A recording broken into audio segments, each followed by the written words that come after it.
On February 13, 2025, a horrifying attack unfolded in the northeastern territory of Lubero, where 70 Christians were beheaded inside a Protestant church in Kasanga. The perpetrators? Suspected members of the Allied Democratic Forces, ADF, a ruthless group with ties to the so-called Islamic State, ISIS. This latest atrocity has sent shockwaves through the Christian community and underscored the growing Islamist stranglehold on parts of the D.R.C. The nightmare began at 4 a.m. in the village of Maba. According to field sources, ADF militants crept into homes under the cover of darkness, whispering a deceptive command. Get out, and don't make any noise. 20 Christian men and women obeyed, only to be seized by the armed intruders.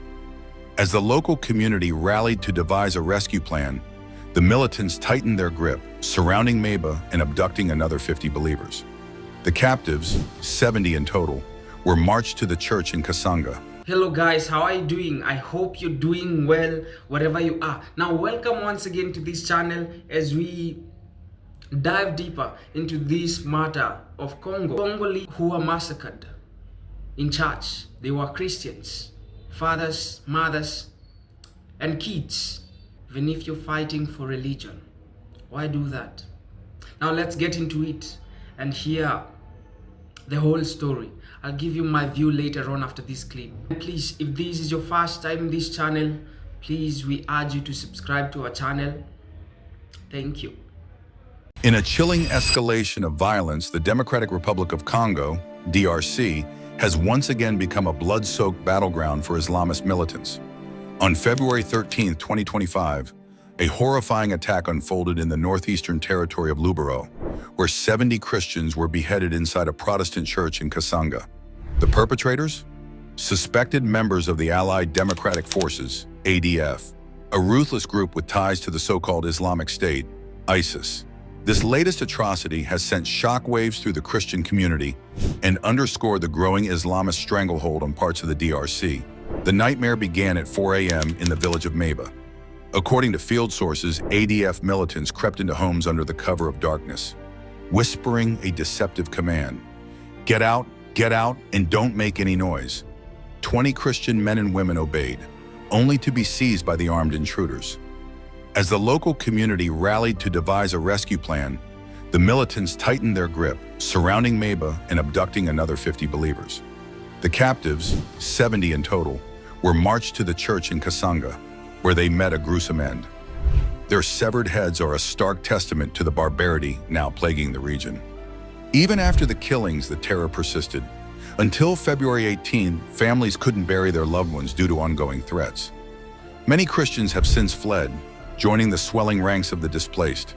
This gruesome massacre, reported by field sources and local leaders, marks the latest chapter in a relentless campaign by the ADF to assert dominance in the DRC's volatile northeast. The group, which pledged allegiance to IS in 2019, has transformed from a shadowy Ugandan insurgency into a formidable jihadist force, exploiting the region's instability to sow terror. The church in Kasanga, once a sanctuary, became a slaughterhouse, its walls bearing silent witness to the execution of believers whose only crime was their faith. The ADF's reign of terror is not new, but it's intensifying at an alarming rate.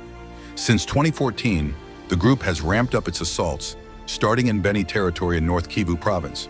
The violence has since spilled into Irumu and Mombasa in Ituri province, and now Lubero is in its crosshairs. In the past month alone, the ADF has slaughtered over 200 people in Baswaga chiefdom, according to local reports.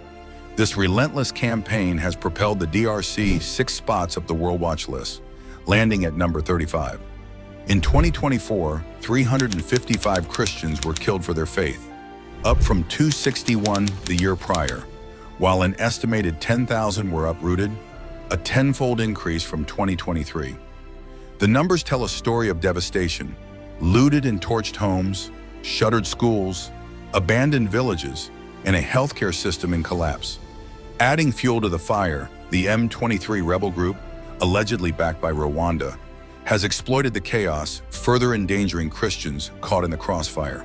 The ADF's vision is clear: to carve out a proto-state governed by Sharia law, with eastern DRC as its battleground.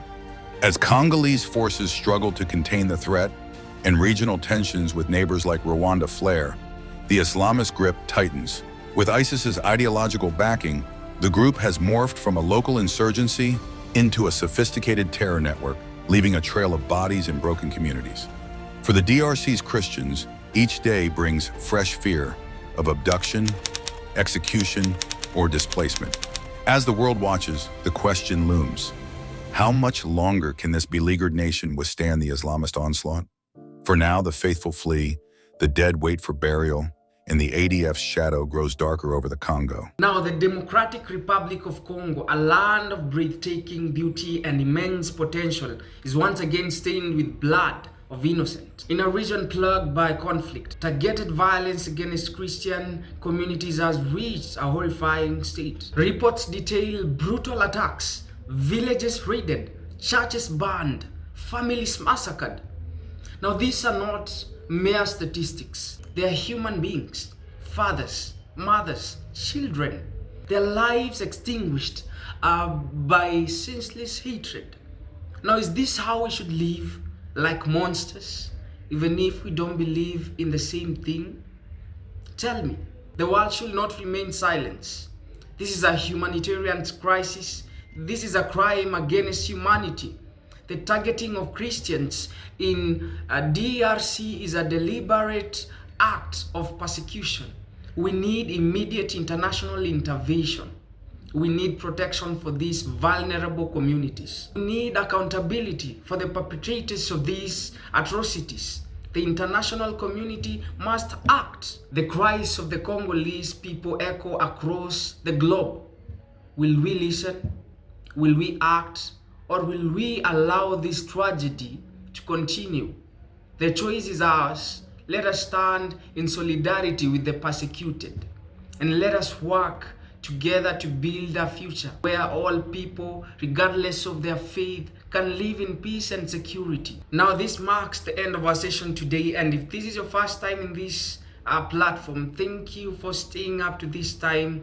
We thank you for your time, and please, we urge you to support us by simply subscribing, sharing our content, and also giving a like in order for many to hear this. Thank you.